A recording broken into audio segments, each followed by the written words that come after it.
Start करने के पहले कुछ सवाल देख लेते हैं। काफ़ी सारे स्टूडेंट्स के सवाल थे, जैसे ये है। अब आप लोग देखिएगा कि आपका इसमें सवाल है कि नहीं है। अगर ना हो तो कमेंट सेक्शन में आप अपने सवालों को लिखिएगा। देखिए, पहला सवाल था कि एग्ज़ाम होने के बाद कितना टाइम और लगेगा ज्वाइनिंग में, फाइनली ज्वाइनिंग कब तक होगी, एग्ज़ाम कब तक हो सकता है, ये सवाल था। एक स्टूडेंट और थे जो कहते सर टाइपिंग को लेकर वीडियो बनाइए, टाइपिंग का फॉर्मेट क्या है। एक स्टूडेंट और हैं जो कह रहे हैं घटना चक्र इंग्लिश में प्रोवाइड करिए। एक और है टाइपिंग में फॉन्ट के बारे में पूछ रहे हैं। एक सवाल और था कि इंग्लिश के कितने नंबर आते हैं इलाहाबाद हाईकोर्ट में। इसके अलावा सर टाइपिंग फॉर्मेट क्या होगा, ये बहुत सवाल आया टाइपिंग को लेकर। तो देखिए, मैं टाइपिंग का आपको सेपरेट वीडियो दूंगा। पहले आप लोग से मैं यही कहता हूँ कि किसी टाइपिंग इंस्टीट्यूट में जाइए। यदि आप नए स्टूडेंट हैं तो किसी टाइपिंग इंस्टीट्यूट में जाइए और सीखिए टाइपिंग। जब स्पीड आ जाएगी एग्जाम आने के पहले मैं आपको बता दूंगा, 15 दिन पहले, जब जिस दिन वैकेंसी आ जाएगी उस दिन आपको बता दूंगा। सर पीडीएफ ओपन नहीं हो रहा है, मैं आपको बताऊंगा पीडीएफ ओपन कैसे होगा। ठीक है, हमारे टेलीग्राम चैनल में जो आपको मिलता है study material. Sir back space के बारे में बताइए। तो देखिए, बैक स्पेस के बारे में मैं आपको बताऊंगा। सर ये बताइए आरओ की वैकेंसी की संख्या कितनी है, ये ऑलरेडी आपको मैंने प्रीवियस वीडियोज में बताया है। हालांकि आप लोग वीडियो में बने रहे, मैं इसकी भी क्वेरी सॉल्व करूंगा, ये वाली भी। सर 12th पास के लिए कोई इलाहाबाद हाईकोर्ट में वैकेंसी है तो ये भी मैं आपको बताऊंगा। तो एक चीज़ ये देखिए, ये हमारा टेलीग्राम चैनल है, ये आपको दिख रहा होगा। एक वैकेंसी आई यूपी SSC की स्टेनो वाले स्टूडेंट्स के लिए, और ये 12th प्लस 12th क्वालिफिकेशन से मांगा है। जिसको शॉर्ट हैंड आती है, आशुलिपिक आती है हिंदी की, तो वो लोग आराम से इसको फिल कर सकते हैं।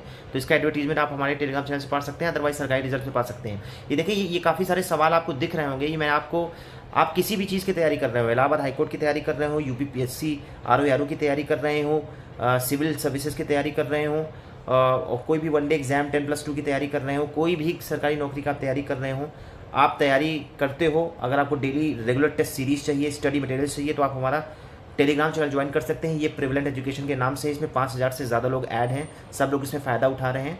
ठीक है, तो आपको करना क्या है, एक चीज़ मैं आपको दिखा रहा हूँ। देखिए, जब आप हमारे चैनल पे जाओगे तो देखिए ये फाइल्स का ऑप्शन दिख रहा होगा। इसी फाइल को आप ओपन करोगे, आप पहले इसको डाउनलोड करोगे। कुछ फाइल्स थोड़ा बड़ी होती हैं, साइज़ थोड़ा बड़ी होती है, 100 MB की होती है, तो थोड़ा खुलने में टाइम लेती है। काफ़ी सेक्शन कह रहे थे कि सर पीडीएफ ओपन नहीं हो रहा, तो इसमें देखिए आपको सभी स्टडी मटेरियल दिख रहे हैं। आप किसी भी एग्जाम की तैयारी कर रहे हो, मैंने दोनों भाषाओं में, ये देखिए ये आपको दिख रहे होंगे, दोनों लैंग्वेज में आपको क्वेश्चंस दिख रहे होंगे। फिजिक्स के क्वेश्चन, साइंस के क्वेश्चंस हैं, कंप्यूटर के क्वेश्चंस हैं, करंट अफेयर के क्वेश्चंस हैं, यूपी स्पेशल के क्वेश्चन हैं।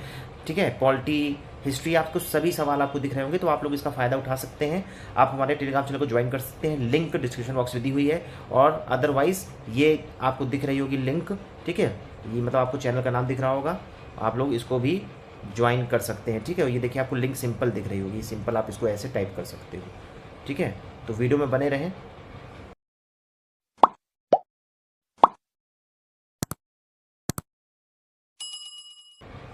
तो सबसे पहली बात कि एग्ज़ाम होने के बाद कितना टाइम लेता है इलाहाबाद हाईकोर्ट। देखिए, इलाहाबाद हाईकोर्ट की जो वैकेंसी आती है, वैकेंसी आने के 1 से 1.5 महीने के अंदर वो एग्ज़ाम ले लेता है। ठीक है, और अगर सब कुछ स्मूथ रहता है, एग्ज़ाम सब कुछ सही होता है, केस वेस नहीं होता है, तो ये 6 महीने के अंदर ज्वाइनिंग करा देता है। ठीक है, शायद ही भारत की सबसे तेज़ नौकरी है, सबसे तेज़ वैकेंसी है। अभी आपने देखा होगा ग्रुप C ग्रुप D की वैकेंसी आई थी इलाहाबाद हाईकोर्ट की, सब कुछ 8 महीने के अंदर निपटा दिया, सैलरी तक आ गई थी स्टूडेंट्स की, सब कुछ हो गया था। ठीक है, तो इसलिए आपसे कहा जाता है कि वैकेंसी तो आपको पहले ही बताया गया, वैकेंसी आपकी आएगी, और कितनी वैकेंसी आएगी ये भी मैंने आपको बताया था। ठीक है, कि 220, ठीक है, 220 आपकी RO की आने की संभावना है, और ARO की 80+ आने की संभावना है। बाकी 20 के आसपास आपकी कंप्यूटर असिस्टेंट की वैकेंसी आने की संभावना है। ठीक है, ये सब कुछ मैंने आपको बताया था, और आपको ज़्यादा समय नहीं मिलेगा, आपको 2 से 3 महीने का ही समय मिलेगा, आपका एग्ज़ाम हो जाएगा। और बहुत तेज़ ये वैकेंसी होती है, समझ लीजिए, तो आपको समय नहीं मिलेगा।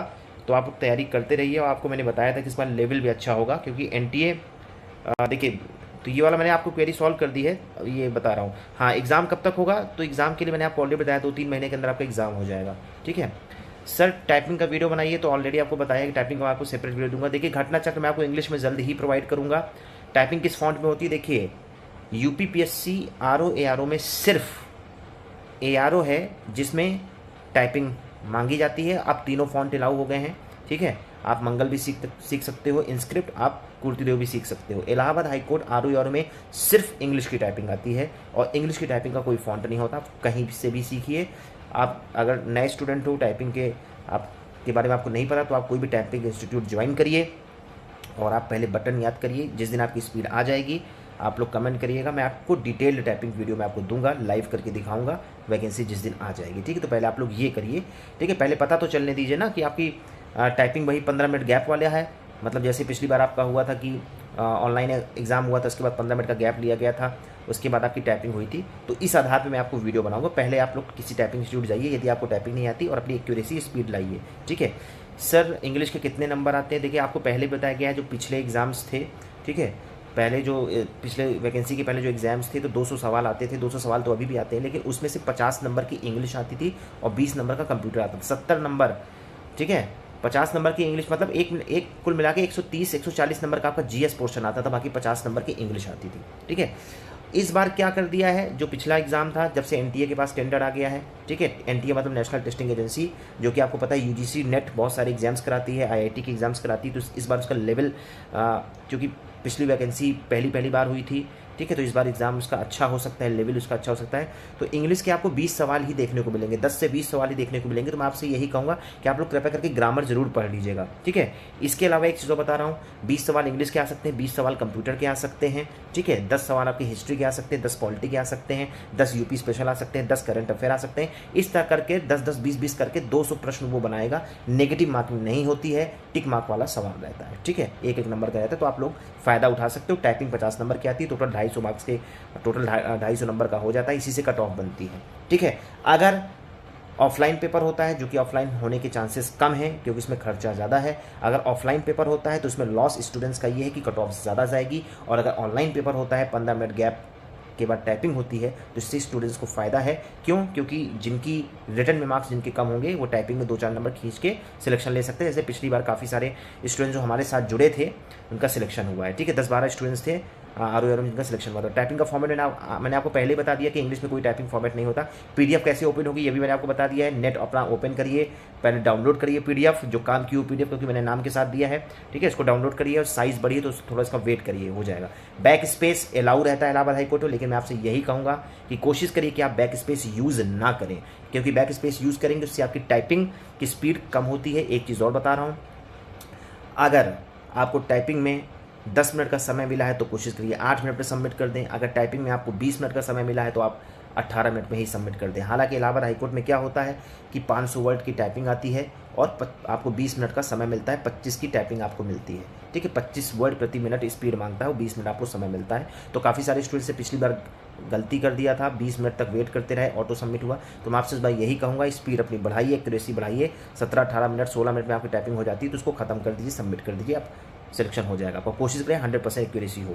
कितनी वैकेंसी आएगी ये मैंने आपको बता दी है, ठीक है, 20 के आसपास वैकेंसी आपकी सीए की होगी। आरओ की वैकेंसी मैंने आपको बता दी है। ये तो मैंने इलाहाबाद हाईकोर्ट की बताई थी। यूपीपीएससी में मैंने आपको बताई कि वैकेंसी आपकी बढ़ेगी।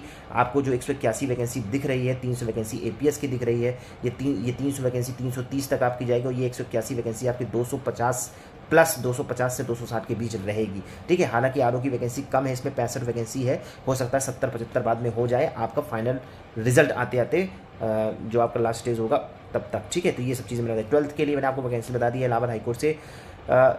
जो वैकेंसी आती है ग्रुप सी की, ग्रुप डी की, डिस्ट्रिक्ट कोर्ट से जो वैकेंसी आती है उसमें 12th क्वालिफिकेशन मांगता है।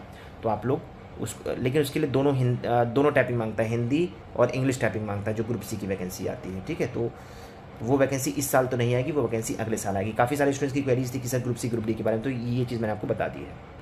जो यूपीपीएससी आरओ की स्टूडेंट्स हैं जो तैयारी कर रहे हैं, हिंदी के क्वेश्चंस मैंने डालना शुरू कर दिया है ज़्यादा से ज़्यादा। ये देखिए हिंदी के काफ़ी सारे सवाल आपको हमारे टेलीग्राम चैनल पे देखने को मिलेंगे, तो आप लोग उसका फ़ायदा उठा सकते हैं। हिंदी की किताब मैंने आपको बताई है, एक वीडियो मैंने आपको दिया जिसमें कौन सी, मैं आपको डिटेल एक वीडियो दूंगा जिसमें मैं आपको सही से बताऊँगा कि आपको कौन सी किताबें पढ़नी है, किस एग्जाम के लिए कौन सी किताबें पढ़नी है और किस एग्जाम पर फोकस करना है, ये मैंने आपको ऑलरेडी बताया है। यूपीपीएससी ने अपनी ऑलरेडी ऑफिशियल नोटिफिकेशन दे दी, तो आप पहले यूपीपीएससी पे फोकस करिए, ठीक है, और समय निकालिए हिंदी और इंग्लिश टाइपिंग का, ठीक है, क्योंकि आपको पता है कितनी भी जल्दी यूपीपीएससी की वैकेंसी आएगी, वैकेंसी जल्दी इलाहाबाद हाईकोर्ट की ही खत्म होगी, समाप्त होगी। ज्वाइनिंग पहले इलाहाबाद हाईकोर्ट ही देगा, ठीक है, उसकी वैकेंसी कभी फंसेगी नहीं। कोई केस वेस कुछ भी हो जाए, फाइनल रिजल्ट फाइनल ज्वाइनिंग वो देगा। यूपीपीएससी में थोड़ा सा जाम ये रहता है, पता चला कोर्ट केस हो गया तो बाद में री एग्जाम होने के चांसेस होते हैं, जैसे आपने 2016 वाला आरओ देखा था यूपीपीएससी वाला, ठीक है। तो ये सब चीज़ें मैंने आपको बता दी है। तो फाइनली मैं आपको एक एडवाइस देना चाहूँगा कि अपना समय ना बर्बाद करें। इस बार कंपटीशन समझ लीजिए बहुत अच्छा मिलने वाला है। बहुत सारे नए स्टूडेंट्स भी हैं, जो बच्चे ऑलरेडी गवर्नमेंट जॉब पा चुके हैं, जिनका ग्रेड पे कम है, वो लोग भी इस बार आर ओ होम टाउन के लिए भरेंगे ग्रेड पे अच्छा करने के लिए। आप लोगों से एक रिक्वेस्ट और है, काफ़ी सारे स्टूडेंट्स की नौकरी लग चुकी है, कुछ लोग 2800 ग्रेड पे में है, कुछ लोग 2400 ग्रेड पे में है, तो काफ़ी सारी वैकेंसी है जो 1900 ग्रेड पे की है, 2400 ग्रेड पे की है। अगर आपका होम टाउन का इशू ना हुआ और आपकी ऑलरेडी नौकरी लग गई है तो कृपया करके आप लोग डीवी कराने, इंटरव्यू मतलब डीवी कराने ना जाएं, फाइनल स्टेज ना जाएं। उन लोगों के लिए आप ये नौकरी छोड़ दें जो बेरोज़गार लोग हैं, ठीक है। ये बेरोज़गार काफ़ी सारे स्टूडेंट्स थे जिन्होंने मुझसे कहा था कि सर आप वीडियो में बताइएगा, तो मैंने वीडियो के माध्यम से मैं रिक्वेस्ट कर रहा हूँ जिन भी स्टूडेंट्स की ऑलरेडी नौकरी लग चुकी है और होम टाउन का इशू नहीं है, ऑलरेडी ग्रेड पे, अच्छी ग्रेड पे वो लोग जॉब कर रहे हैं, तो आप लोग नाम बनाने के लिए कृपया करके डीवी में ना जाइए, क्योंकि फाइनल रिजल्ट में अगर आप डीवी में चले जाओगे आपका कट ऑफ मेरिट आपकी अच्छी रहेगी, आपका सिलेक्शन हो जाएगा और एक जो बेरोज़गार बंदा है वो वंचित रह जाएगा। तो आपसे ये रिक्वेस्ट है कि कृपया करके बेरोज़गार जो स्टूडेंट्स हो, जो मेहनत कर रहे हो, 1-2 नंबर से उनका रुक जाता हो, उनके दिल की बात को ध्यान में रखते हुए कृपया करके डीवी कराने ना जाएँ, ठीक है, स्पेशली एसएससी एसएससी में, ठीक है। तो ये सब चीज़ें हैं, तो आपको मैंने ऑलरेडी बताई है। और वैकेंसी देखिए, आपको प्रीवियस वीडियोज़ में मैंने वैकेंसी के बारे में बताया कि वैकेंसी कब तक आएगी, ठीक है। डिटेल्ड वीडियो में आपको बताऊंगा कि कौन सा सर्टिफिकेट होना चाहिए कंप्यूटर का, कौन सी किताबें आपको पढ़नी है, ठीक है, आपको क्या अप्रोच लेके चलना है, सब कुछ मैं आपको अगले वीडियोस में बताऊंगा, अदरवाइज़ वीडियो बहुत लंबा हो जाएगा। वैकेंसी कब तक आएगी सब कुछ मैंने आपको प्रीवियस वीडियोस में बताया है। रोज़ रोज़ अपडेट्स नहीं चेंज होती है, ठीक है। और एक चीज़ मैं और बता रहा हूँ, ज़रूरी नहीं कि हर बार इलाहाबाद हाईकोर्ट से अपडेट मिल ही जाए, ठीक है। काफ़ी सारे र्यूमर्स आपको सुनने को मिलेंगे, ठीक है, लेकिन जो चीज़ प्रिवेलेंट एजुकेशन मैं आपको बताऊंगा उस पर आपको यकीन करना पड़ेगा, ठीक है। जब अपडेट मिलेगी तो सबसे पहले प्रिवेलेंट एजुकेशन ही आपको खबर देगा, जब कोई अपडेट नहीं मिलेगी तो मैं शांत रहूँगा, ठीक है। कभी कभी क्या होता है, प्रिवेलेंट एजुकेशन अपडेट दे देता है तो वहाँ पे उसका रिएक्शन इलाहाबाद हाईकोर्ट में होता है, वैकेंसी लेट हो जाती है, ठीक है। तो मैं आपसे यही कह रहा हूँ कि पढ़ाई करते रहिए, क्योंकि जब वैकेंसी आएगी तो आपको पता भी नहीं चलेगा, ठीक है। अपने अंदर मोटिवेशन, जोश, जुनून कि आपको इस बार लेना है तो लेना है, ठीक है। एक बात और बता दे रहा हूँ, 35 साल तक एज मांगता है और जब भी जिस साल वैकेंसी आती है उस साल के 1 जुलाई से काउंट करता है, ठीक है। 1 जुलाई, जैसे मान लीजिए वैकेंसी नवंबर में आए या अक्टूबर में आएगी तो 1 जुलाई उस साल का 1 जुलाई काउंट करता है, ठीक है।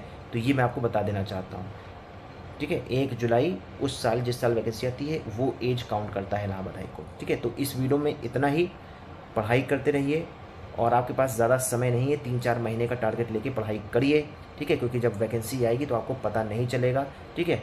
जो भी लेटेस्ट खबर मिलेगी मैं आपको वीडियो के माध्यम से बताऊंगा, अभी तो वही पुरानी खबर है, कोई लेटेस्ट अपडेट नहीं है। छुट्टी उट्टी एक बार होने दीजिए, थोड़ा मुझे मिलने दीजिए, बात करनी तो मैं आपको बताऊँगा, ठीक है।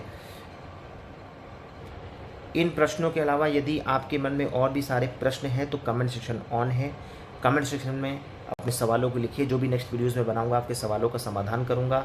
अपने दोस्तों के साथ हमारे यूट्यूब चैनल को ज़्यादा शेयर करें, सब्सक्राइब करें और लाइक्स करें, और टेलीग्राम चैनल को भी आप ज्वाइन कर सकते हैं अगर आपको free of cost study material चाहिए और एग्ज़ाम क्विज टेस्ट लगाना अगर आप चाहते हो फ्री ऑफ कॉस्ट। और एग्ज़ाम ओरिएंटेड मैं आपकी तैयारी करा रहा हूँ, सभी विषय में आपको 50 क्वेश्चन में सभी विषय 3-3, 4-4 सभी सवाल दे देता हूँ मैं। तो एग्ज़ाम पॉइंट ऑफ व्यू से मैं आपको सवाल देता हूँ दोनों माध्यम से। तो आप इसका फ़ायदा उठाना चाहते हैं तो आप टेलीग्राम चैनल को भी ज्वाइन कर सकते हैं। पढ़ाई करिए, डिमोटिवेट मत होइएगा और क्वेरीज लिखिए। नेक्स्ट वीडियो के साथ मैं आपको जल्द से जल्द मिलूंगा। इस वीडियो में इतना ही। जय।